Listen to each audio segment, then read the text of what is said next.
But cities also force us to think deeply about our longest held perspectives.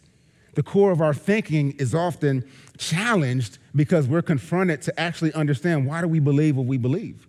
Because there are people there who are working really hard to challenge some of the assumptions we have and some of the ideologies that we have based on their own experience.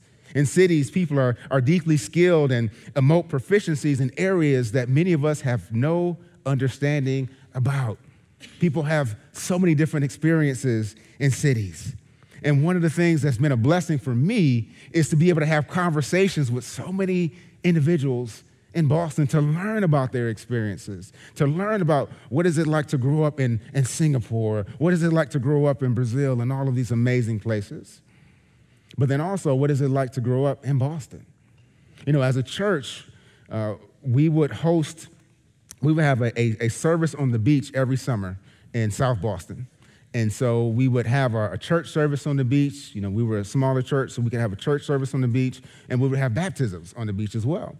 And one year, this had to be about 5 years ago, we had a service on the beach, and we had some of our baptism candidates kind of after they were baptized kind of share their story a bit.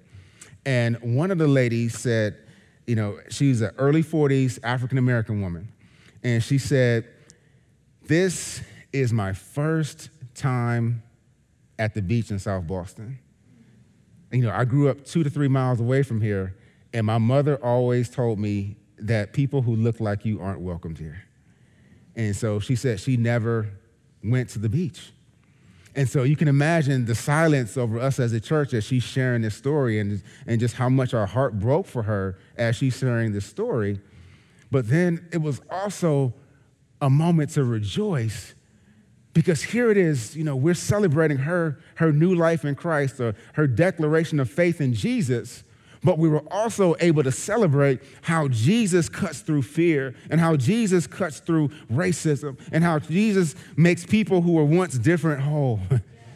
To celebrate reconciliation. Because the same mother of her probably would have said, "You know what? I don't know if you need to be going to a multi-ethnic church where you're around people who don't look like you." It was powerful. And cities often allow us to engage people who are very different from ourselves.